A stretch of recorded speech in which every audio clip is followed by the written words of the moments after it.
ಯಾಕಂದರೆ ನಿಖರವಾಗಿ ಯಾರಿಗೂ ಕೂಡ ಚಿಕ್ಕಣ್ಣ ಹೆಸರು ಹೇಳುವಂಥ ಧೈರ್ಯ ಕೂಡ ಇರಲಿಲ್ಲ. ಆದರೆ ಪೊಲೀಸ್ ಡಿಪಾರ್ಟ್ಮೆಂಟ್ನಲ್ಲಿ ಈ ರೀತಿ ಚರ್ಚೆ ಆಗ್ತಾ ಇರೋದಂತೂ ದಿಟ. ಆ ದಿಟ್ಟತನದ ಪತ್ರ ವರದಿಗಾರಿಕೆಯನ್ನು ರಿಪಬ್ಲಿಕ್ ಕನ್ನಡ ಮಾಡಿದೆ. ಈಗ ಬರ್ತಾ ಇರೋ ಮಾಹಿತಿ ಪ್ರಕಾರ ಆ್ಯಂಡ್ ನಮ್ಮ ಕಲೀಗ್ ಅಜಯ್ ಹೇಳಿದ ಪ್ರಕಾರ ಯಾರ ಬಗ್ಗೆ ಎಲ್ಲ ಡೌಟ್ ಬರುತ್ತೆ ಎಲ್ಲರನ್ನ ಕರೆಸ್ಕೊತಾರೆ. ಯಾವುದೇ ಚಾನ್ಸ್ ಇಲ್ಲ, ರೈಟ್, ಯಾವುದೇ ಚಾನ್ಸ್ ಇಲ್ಲ. ಸಂಹಾವ್ ಒಂದು ವೇಳೆ ಬಾರ್ ಶಾಪಲ್ಲಿ ಅಥವಾ ಅಲ್ಲಿ ಪಬ್ಬಲ್ಲಿ ಸ್ಕೆಚ್ ಹಾಕಿದರೆ ಅಲ್ಲಿಗೆ ಸರಬರಾಜು ಮಾಡಿದಂಥವನನ್ನು ಕೂಡ, ಎಣ್ಣೆ ಸರಬರಾಜು ಮಾಡಿದಂಥವನನ್ನು ಕರೀತಾರೆ. ಏನಾದರೂ ಮಾತಾಡ್ತಾ ಇದ್ರ, ಏನಾದರೂ ಕೇಳಿಸ್ತಾ, ಏನು, ಯಾವಾಗ ಬಂದರು, ಡ್ಯಾಶ್ ಡ್ಯಾಶ್. ಈ ಗ್ಯಾಂಗ್ ಜೊತೆ ಪಾರ್ಟಿ ನಡೆಸಿದ್ದ ಹಾಸ್ಯ ನಟ ಚಿಕ್ಕಣ್ಣ ಅವರಿಗೆ ನೋಟಿಸ್ ಕೊಡೋ ಬಗ್ಗೆ ಚಿಂತನೆ ಮಾಡ್ತಾ ಇದೆ. ಪಾರ್ಟಿ ಮುಗಿಸಿ ಅಲ್ಲಿಂದ ಹೊರಟಿದ್ದಾರಂತೆ ಚಿಕ್ಕಣ್ಣ, ಬ್ಯುಸಿ ಮ್ಯಾನ್. ಆದರೆ ಈ ವಿಷಯ ಗೊತ್ತಿದೆಯಾ ಗೊತ್ತಿಲ್ವಾ, ಇದು ಇಂಪಾರ್ಟೆಂಟ್. ಏನೋ ಚಿಕ್ಕಣ್ಣ ಅವರೇ, ನಿಮ್ಗೆ ಗೊತ್ತಿತ್ತಾ ದರ್ಶನ್ ಯಾರಿಗೆ ಫೋನ್ ಮಾಡಿದರು, ರೇಣುಕಾ ಸ್ವಾಮಿಗೆ ಫೋನ್ ಮಾಡಿದ್ರ ನಿಮ್ಮ ಮುಂದೆ, ಏನು ವಿಚಾರ ಇತ್ತು, ಕಿಡ್ನ್ಯಾಪ್ ವಿಚಾರ ಗೊತ್ತಾ ನಿಮಗೆ, ಇಲ್ವಾ, ಎಲ್ಲವೂ ಕೂಡ.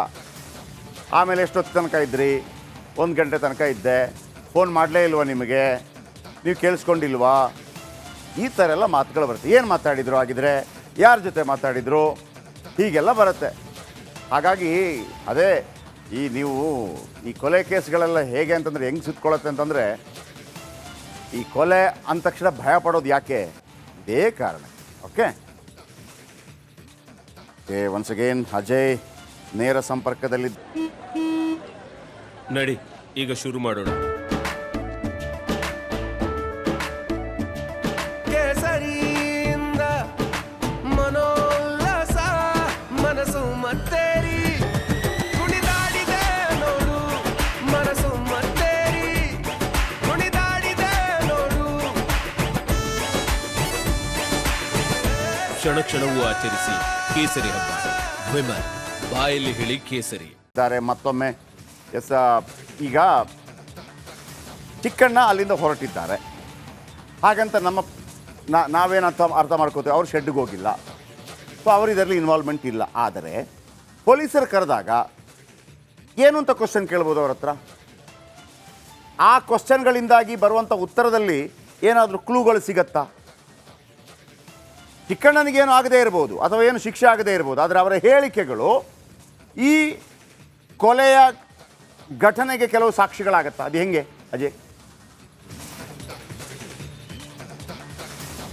ಖಂಡಿತವಾಗ್ಲೂ ಜಯಪ್ರಕಾಶ್ ಶೆಟ್ಟಿ, ಈಗ ಅವ್ರಿಗೂ ಕರೆಸಿ ಏನೊಂದು 164 CRPC ಸ್ಟೇಟ್ಮೆಂಟನ್ನು ಮಾಡ್ಕೊತಾರೆ. ಅದನ್ನು ಸಾಕ್ಷಿಯಾಗಿ ಈ ಒಂದು ಕೇಸ್ನಲ್ಲಿ ಪರಿಗಣನೆ ಮಾಡಲಾಗತ್ತೆ. ಅಂದರೆ ಮುಂದಿನ ದಿನಗಳಲ್ಲಿ ಕೋರ್ಟ್ನಲ್ಲೂ ಕೂಡ ಹೇಳ್ಬೋದು, ಇಲ್ಲ ಸ್ವಾಮಿ ಈ ರೀತಿಯಾಗಿ ಚಿಕ್ಕಣ್ಣ ಅವರು ಕೂಡ ಬಂದಿದ್ರು, ಅವರು ಕೂಡ ಒಂದು ಸ್ಟೇಟ್ಮೆಂಟ್ ಕೊಟ್ಟಿದ್ದಾರೆ, ಇಲ್ಲಿ ಆ ರೀತಿಯಾಗಿ ಚರ್ಚೆ ಆಗಿತ್ತು ಅಂತ ಹೇಳಿ ಅವರು ಕೂಡ ಹೇಳಿದ್ದಾರೆ ಅಂತ ಹೇಳಿ ಅವರು ಕೂಡ 164 ಸ್ಟೇಟ್ಮೆಂಟಲ್ಲೂ ಕೂಡ ನಾವು ದಾಖಲು ಮಾಡಿದ್ದೀವಿ ಅಂತಲೂ ಕೂಡ ಹೇಳ್ಬೋದು. ಒಂದು ವೇಳೆ ಈಗ ಚಿಕ್ಕಣ್ಣ ಇಲ್ಲ ನಾನು ಯಾವುದೇ ರೀತಿಯಾಗಿ ಅಲ್ಲಿ ಇರಲಿಲ್ಲ ಅಂತಲೂ ಕೂಡ ಹೇಳ್ಬೋದು. ಆದರೆ ಅಲ್ಲಿರುವಂಥ CCTVಗಳನ್ನ ಈಗಾಗಲೇ ಪೊಲೀಸರು ಪರಿಶೀಲನೆ ಮಾಡಿದ್ದಾರೆ, ಅವ್ರು ಇದ್ದಾರೆ ಅಂತ ಕನ್ಫರ್ಮೇಷನ್ ಮಾಡಿದ್ದಾರೆ.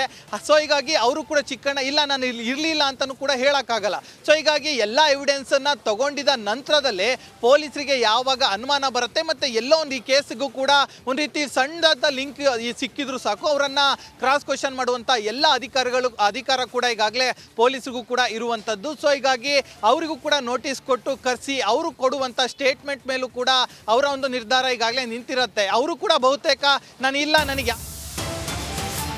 ರೈಟ್. ಮತ್ತಷ್ಟು ಅಪ್ಡೇಟ್ಸ್ ಕಡೆ ಗಮನ ಕೊಡೋಣ. ಅದರಲ್ಲೂ ರೇಣುಕಾ ಸ್ವಾಮಿ ಕೊಲೆ ಬಗ್ಗೆ ಚಿಕ್ಕಣ್ಣ ಅವರಿಗೆ ಮೊದಲೇ ಮಾಹಿತಿ ಸಿಕ್ಬಿಡ್ತಾ?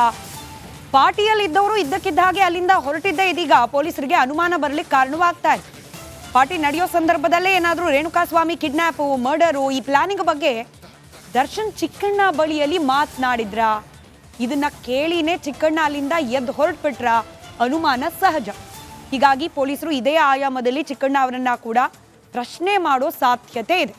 ಪಾರ್ಟಿಯಿಂದ ಇದ್ದಕ್ಕಿದ್ದ ಹಾಗೆ ಎದ್ದು ಹೊರಟ್ರಲ್ಲ ಚಿಕ್ಕಣ್ಣ, ಇದೇ ವಿಚಾರಕ್ಕೆ ಸದ್ಯಕ್ಕೆ ಪೊಲೀಸರಿಗಿರೋದು ಅನುಮಾನ.